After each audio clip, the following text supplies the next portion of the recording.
Good afternoon, folks. Thank you for joining us. I see quite a few of you joining the webinar. That's great. I love seeing your names pop up on my screen. I actually get a visual of your faces. I miss seeing you guys. I can't wait to get back into the courthouse and see you all, or get back to our in-person trainings. Hi, Harry. Thanks for that tip the other day. That was really helpful.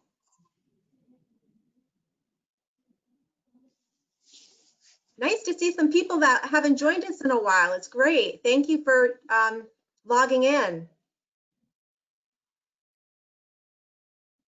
All right, so there's no handouts to download unlike some other trainings, but we hope to make this short, sweet, and very informative, jam-packed with information. And so all of you know me, I'm Dina, the circuit trainer with the Guardian Ad Litem program, and I'd like to welcome Kevin Carrero. He is our presenter today. Welcome, Kevin, and thanks so much for taking the time out of your busy schedule to be here with our Guardian Ad Litem volunteers and our staff. Good morning, everybody, or actually good afternoon. I guess it's finally noon, so I appreciate being invited. So today will be more kind of informational versus like an actual training. So I am with Palm Point Behavioral Health for those of you, and I can see my screen right now, so I can't see everybody because we had some technology things where I had to focus on one screen here. So I believe Dina's going to have some questions at the end, or worst case, Dina, you could have them be put in the chat, and I can always respond offline if need be.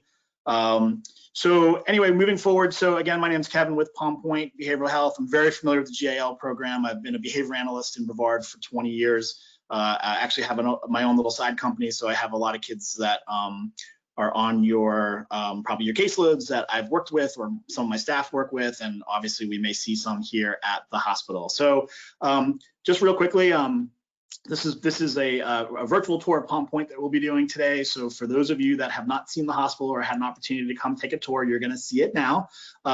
So this is the hospital here. It's about 70,000 square foot. It's in North Titusville. When I say North Titusville, my dad joke is if I hit my driver this way a little bit from my golf bag, I will probably be in MIMS. So we're really, really close to MIMS. This is US 1 here, 95's out this way. And as we kind of make our way around the outside of the hospital, you're going to see that it's really in a beautiful area. A lot of this is sort of protected. There's the river back here. This is Chain of Lake Parks here. And I live in the south part of the county. So if you're up early and come to work to try to impress your boss, you need to remember that sometime rockets go off in Brevard County. And I was walking in the parking lot at 7 o'clock one morning and a rocket went off this way. And it scared me because I didn't realize it was that close. And that was an interesting day. So needless to say, it's kind of a cool area. So that's just sort of the outside of it. We are a Baker Act receiving facility. We do receive Baker Acts, and we also receive voluntary admissions. Right now, we have a children and adolescent unit that serves 5 to 17-year-olds. We have an adult unit that is 18 and up, and we recently opened a mature unit, which is 64 and older. We also have an intensive outpatient program. So what that is essentially a program that is offered Monday, Wednesday, Friday for adults. It's typically in the morning from about 9 to 12. We also just started an adolescent outpatient group, and that is about from 3 o'clock on Monday, Wednesdays, and Fridays as well. Sometimes they will add a weekend day in there if needed. And that's really a program that is designed to work in a group setting.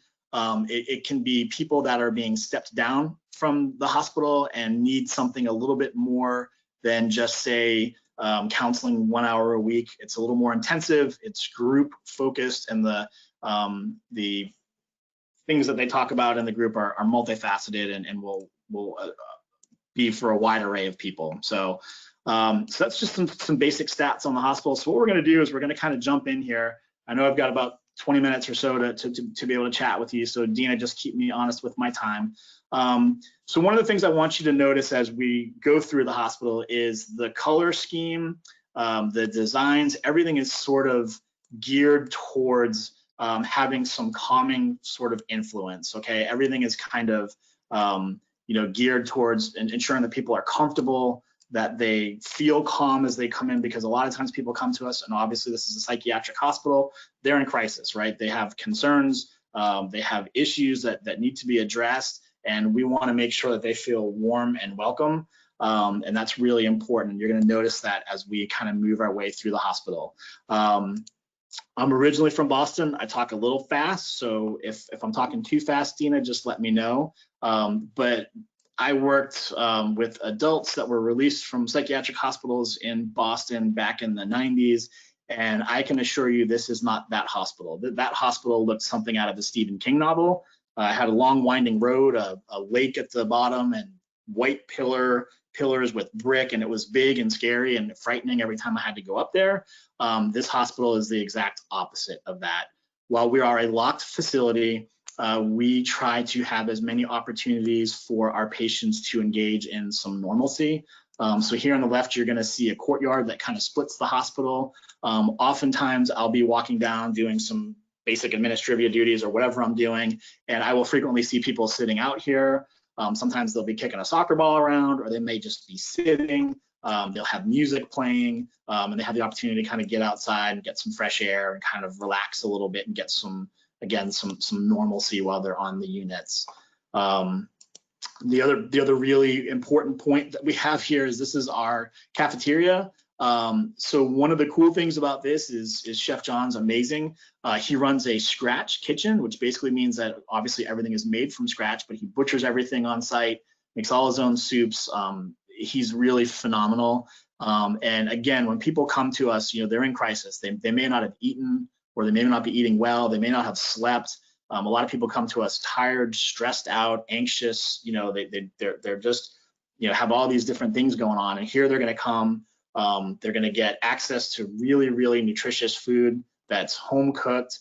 They're going to have opportunity to sit in a beautiful cafeteria. I'm not sure if you can make this out, but you'll see as we make our way through the hospital, these are some prints that are taken of like local wildlife habitats here in Titusville.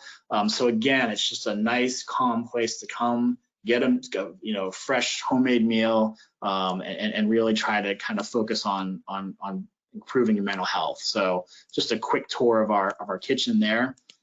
What we'll do next is we'll make our way down to our gymnasium. And this is obviously one of my favorite places, just for the simple fact that, whenever you have any kind of kids or maybe adults, whatever the case may be, engaging in sort of some normal activities, there's opportunity for a lot of fun things to happen here. And just share a quick story with you. So my last day of orientation, excuse me, I had the opportunity to shadow sort of the adolescent unit. It was a slow day. There's only about 10 or 11 kids there, but it had been kind of a stressful week. And one of the cool things is we have a activities therapist that will come and take the children off the unit, typically multiple times per day, engage them in some fun activities, some team building stuff. On this particular day, she brought them down to the gym, had here a bunch of mats kind of circled out. I'm not sure if you can see where I'm kind of arrowing in there. And she basically had all the kids kind of sit down, relax, did some basic breathing skills with them, talked about mindfulness, introduced like some basic yoga poses, and was really just trying to get the kids to focus on, relaxation and different techniques that maybe could help them feel that they can use when they're feeling a little bit stressed out or anxious, or maybe having some challenges at home. Some of the kids engaged, some of them didn't, and that was okay. This was not a mandatory activity. It was just something to try to, again, really get them to focus on understanding ways that they can calm themselves. They had another game over here. This was an activity that they played in.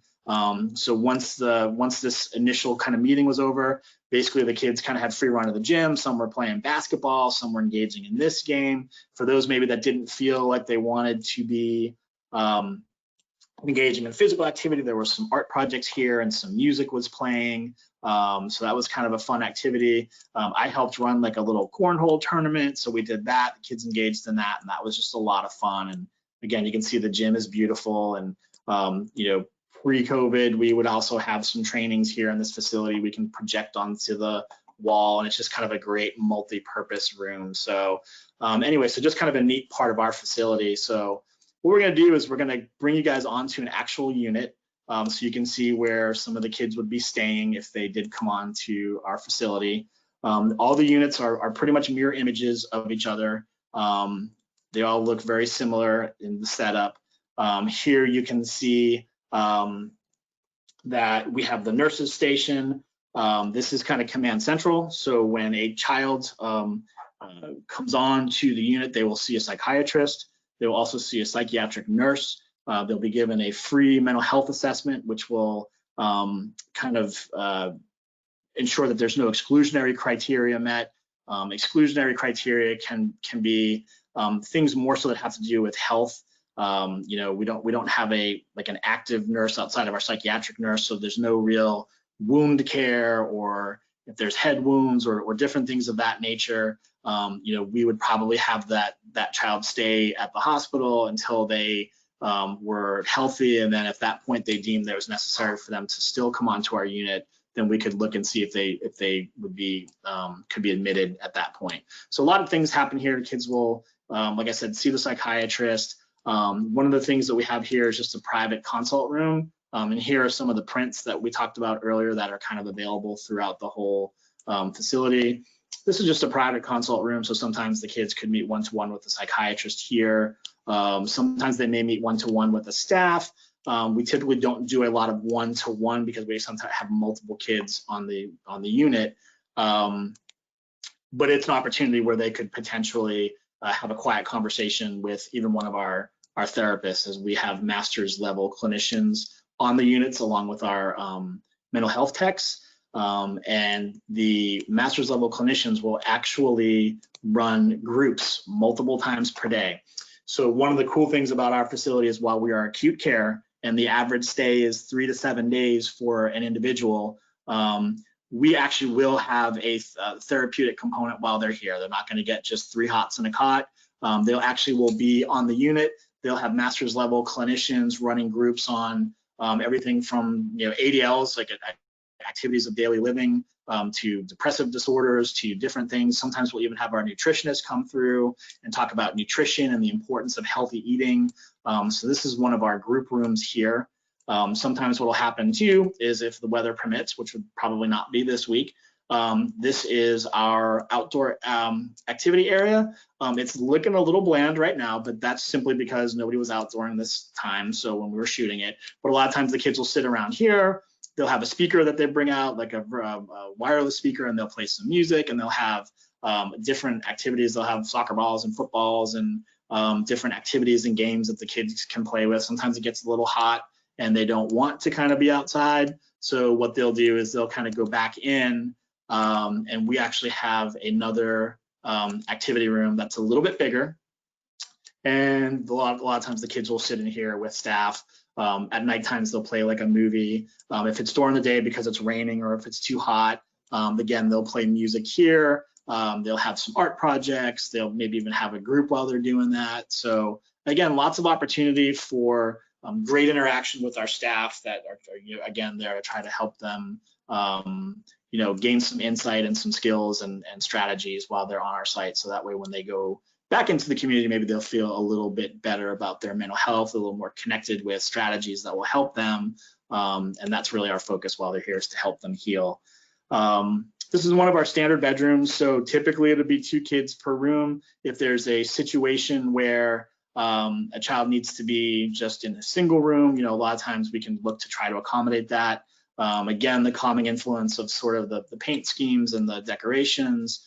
You know, we've kind of thought of hopefully everything, even so to the point where safety is paramount for us. So as you can see here, the door is actually cut at the bottom and at the top, so it lends itself to privacy for the individual that's in there. However, if there are concerns, you know, staff does what are called Q15 checks. So every 15 minutes, they have to physically see the child and mark off that they appear, you know, healthy and happy and that everything's going okay. Now they see the kids more often than that because they're with them all day long, but they have to do an official check, and that includes bedtime too. So these are open here. So if there's some kind of distress or something going on here, the staff can easily enter the facility.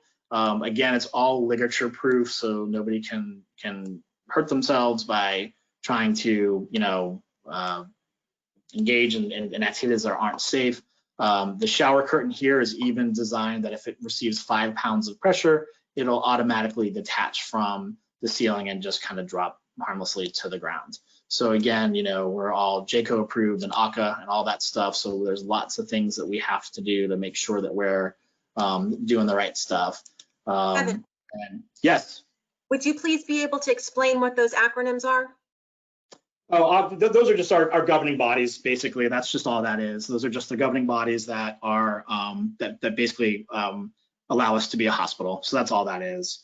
Was there any other questions that were in the chat box? Like, again, I can't see any. I can just see my screen. Was there any other questions at this point?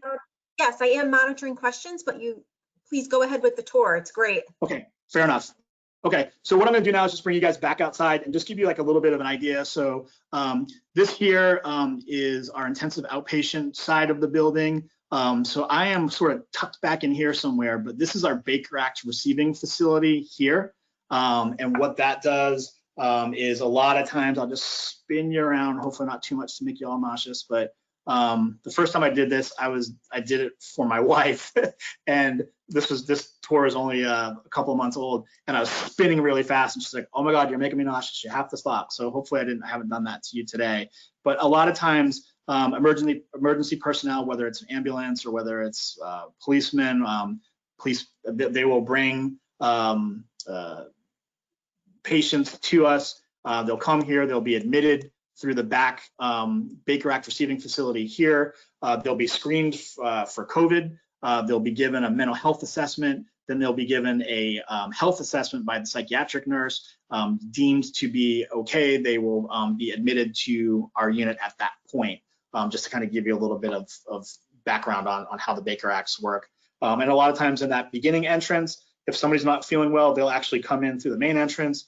They'll want to self-admit on a voluntary basis, and at that point the similar process will occur. We'll screen them for COVID, we will do a mental health assessment, and we will from there have the psychiatric nurse do a health assessment as well. And one of the cool things to kind of mention real quick is that mental health assessment is free for anybody. So one of the things we're trying to do too is that we are in the north part of the county, and we understand that. And we understand that there's circles of care on the south part of the county. Our thing is that we're just trying to say is that while we are a Baker Act receiving facility unit, we also take voluntary admissions, and we can do a mental health assessment through telehealth, where we can kind of talk to a guardian or a parent or whoever's in charge to make sure that, again, there's no exclusionary criteria met. So as with all of this stuff with COVID, sometimes some cool stuff comes out of it, right? So we look at that as kind of a positive for us. But really quickly, I'm just going to jump into our IOP part of the hospital.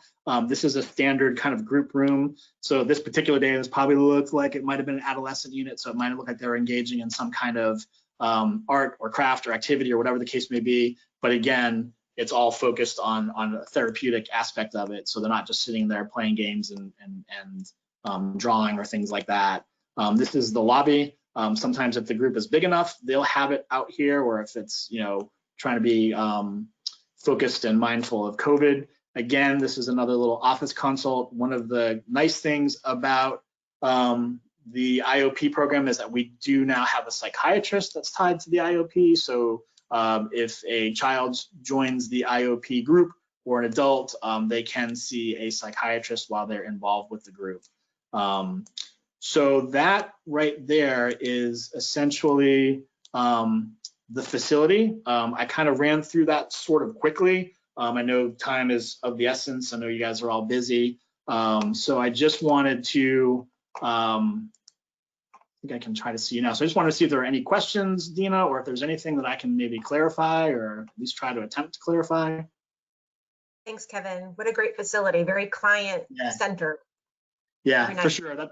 That's really one of the pieces that we looked at is like I said, from the paint schemes to the activities with the children, really trying to focus on that normalcy, that, they're not feeling well, they're here for a reason, but while they're here, we really want to focus on trying to give them the most bang for their buck. And we're actually looking at, incorporating, having some pet therapy available and some different things. We're working with a couple different agencies on that. So it's something that we're working on as well. So.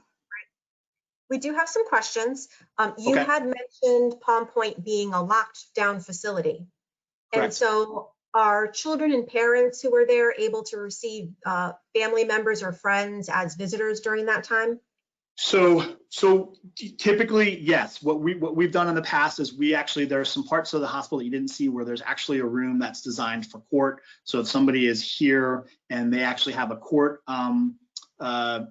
date set and they can't make it because they're here and they're not safe, we actually have an opportunity to zoom in or call into the courtroom. We have some rooms where yes, they can. At this point, because of COVID, the hospital itself is not receiving any kind of visitors. So if someone is on the unit, what we do have is multiple phones on each unit, and the child or parent or guardian or whoever is on our unit can actually call out to family. But because of the COVID situation right now, we're trying to work it that way. I think they've even maybe done some Zoom stuff for some extraneous things that have happened.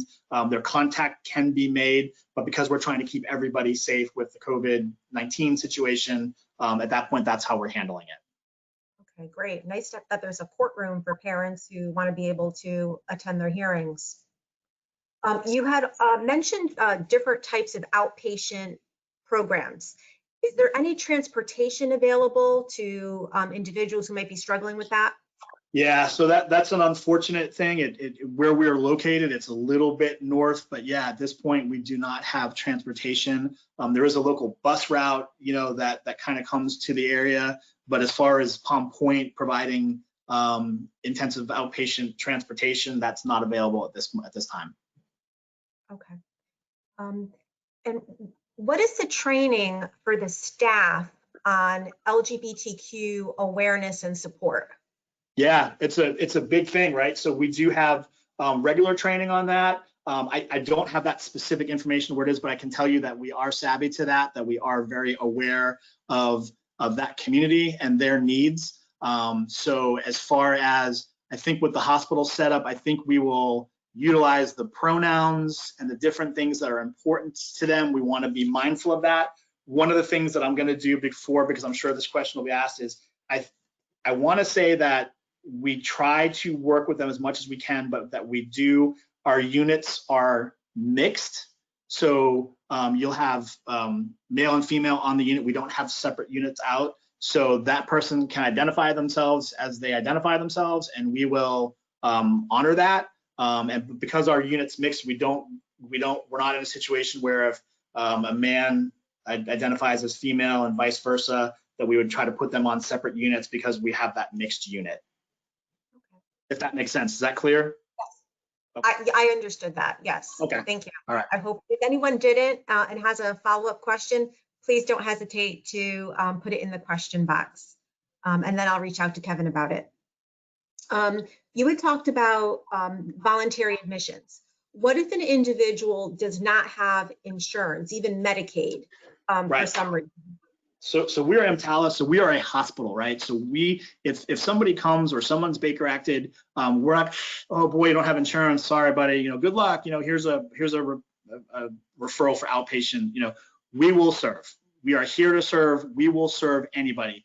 Now, what we may do is we case manage every one of our patients that come on. So as they're leaving, we may say, hey, listen, here's some case management aspects and some people that can help you ensure that you do get Medicaid, or that you apply for it, or that you can apply for the different services that you need, or if you need outpatient services for counseling or anything like that, we have a resource library. We work with them. So we will not turn anybody away, but what we might do is say, hey, listen, you know what? If this is a service that might be something you need, or clearly you're coming to a facility, you don't have any insurance, it sounds like you're going to need some follow-up services. Let's make sure we point you in the right direction, get you where you need to be, case manage it, and get them help so that they can apply for the right insurance that might be applicable for them. Sounds like a great plan, very supportive. Someone's asking if Palm Point has any plans to have a facility in other parts of the county, such as Central or North Brevard. Yeah, so we're actually coming up on our 2nd-year anniversary. I wish I had sent you some stuff earlier. We're having our 2nd-year celebration tomorrow. Actually, we're having a drive-through style car hop, so it might be a little late for some of you. But if anybody is interested, let Dina know, and I can send you out a referral. But since we are on our 2nd-year anniversary, we're still kind of in our infancy at this point. We're still trying to increase our footstep in the community, our presence. One of the cool things is that I am in marketing and business development, but I've been and I still work with your kids, right? And I still go out in the community, so I understand the importance of having as many sort of resources in the community as possible. To my knowledge, at this point, we are not looking at potentially having another facility. That's not to say that we won't. At this point, we're just really kind of focused on Palm Point, trying to get it up and running to where the community is more aware of who we are. Because one of the things I found being able to go out and chat with all the mental health providers and the GALs and the hospitals, all different things, is a lot of people know about us. There's some people that still don't. So we're still trying to increase our awareness in the community. So at this point, no plans to extend as of this current date from what I'm aware of. Someone's asking if a person comes in through the outpatient intensive outpatient, yep. Yes, it might be Baker acted, and they test positive for COVID. Are they declined admission, or do you have a quarantine site available? Yeah, so right now we have 3 active units and we have a unit that's empty. So at that point, we've been fortunate where I think that's only happened a couple times. And what my understanding is, and Dina, let me just double check this. I don't want to give you guys misinformation, but my understanding is at one point that did happen, and the gentleman was already on the unit and was tested positive, and I believe we had a quarantine area for him to go to. But we do try to screen everybody in advance, even when they come on for IOP or whatever. We do screen everybody. Fever, we have a questionnaire that we so we try to, but I mean, at this point, we do the best we can with that. Sure, absolutely. What is the average age of the population that you're serving? From the adult standpoint, it varies. We have people in there from their late teens, early 20s up to their 50s and 60s. I don't have the average mean age of that, but we serve a wide array of people. At any given time, when I'm walking down and I see people that are transitioning, it's a wide array. That's why we opted to open up the mature unit, because if you're in group during the day and you're maybe in your 60s and you're in a group with a bunch of 20-year-olds, the group might not be as beneficial for you as it would be maybe, say, for the 20-year-olds. So that's why we're trying to focus on the mature, the adult, and then for the children. For the children, I get asked a lot, and I would say we're getting a lot of elementary to high school age kids. I get asked a lot if we get a lot of 5-year-olds, because we technically would serve 5 to 17-year-olds, and the answer is no, we don't get a ton of 5-year-olds. We get upper elementary, middle school, and high school kids is really where that kind of population sort of averages out. So that was kind of a politician's answer. I'm sorry, I don't have the exact mean, but if that's important to that person, I can try to get that for them. Okay. And then, so age 18, obviously they're a young adult, and so Correct. They would be, treated according to the standards for a young adult. Correct. Yes. Okay. And one of the things too it's noted, when somebody comes in and they're given a mental health assessment through our admissions program, who are master's level clinicians, and then they kind of have that health assessment, we have separate rooms. So kids would be in a room, adult would be in a separate room. We try to keep them as separate as possible. But once that child is allowed onto our unit, meets that criteria, throughout the day, they will not cross paths with the adult unit at all. So we have it staggered. The kids eat lunch, I want to say 11:30, 11:45. They leave, they head back to the unit, then the adults come, the kids go over to the gym, the adults leave there, so they're always very separate. A lot of times the kids may even just see the adults maybe eating lunch as they're leaving, so they're walking down with staff, and they were like, oh, we didn't even know you guys had adults here. We thought this was all for kids. So that's a very separate thing, because sometimes people get concerned about, well, are they going to be privy to seeing what the adults are doing or hearing things or anything like that? And the answer is no. We keep them very, very separate and stagger their schedules. Okay, great. Thanks for sharing that. And the gentleman who asked that question said, thank you. The response was very informative and perfect. Okay, fair enough. And someone's inquiring if a child has diabetes, is that an exclusionary condition? That's a good question. So you know, I'm going to have to look. I have a list of that. And I just, unfortunately, I can't access it right this second, but I'm going to look at that. I would think it would probably depend. We do have nurses on staff. So I think it's probably maybe to the level. I know that sometimes kids have different things and they need a lot more care. So let me check on that. And I will, if that's okay with this person, I'll respond offline and double check that for sure. Sure, you're welcome to send me the information and I'll pass it along. Fair enough, okay. Thank you. All right, and I have to say, this was the most jam-packed, informative training that we've done in a half hour, and I thank you, Kevin. And there are no other questions, so if you want to close with just talking about that anniversary celebration tomorrow, feel free. Sure, yeah. And I will ensure Dina has my email, so feel free to send it to the group here. And if anybody wants to do like a follow-up tour, or they have some people that want to do tours, I'd be more than happy to accommodate you. But yeah, tomorrow from 12 to 1:30, we're having our 2-year celebration. So it's our 2nd anniversary already.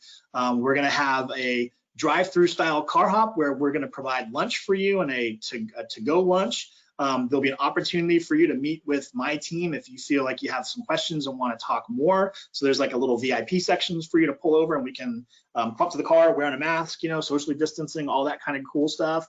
And then you also get like a little swag bag, we're calling them. You get like a little bag as a little kind of a celebratory sort of present for yourself to kind of say, hey, woohoo, 2 years, you know, you made it. And just an opportunity to kind of celebrate with the community. So if anybody is interested, I know we're kind of up against it as far as it being tomorrow, but you know, we'd love to have you. So I appreciate the opportunity to speak about that. All right, and I did try to put your email in the chat box. It didn't work for some reason. I'm going to try it again. Okay.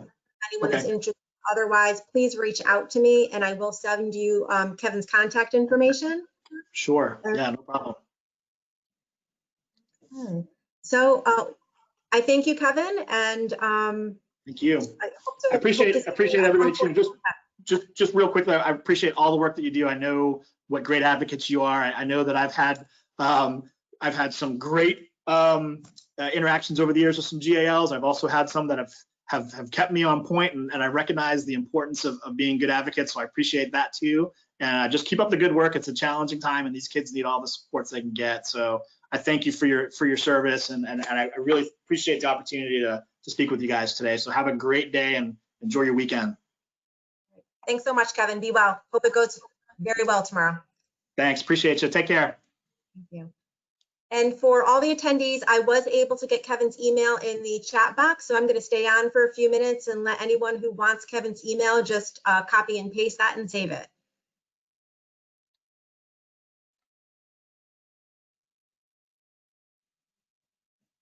Thanks, folks. Enjoy the day.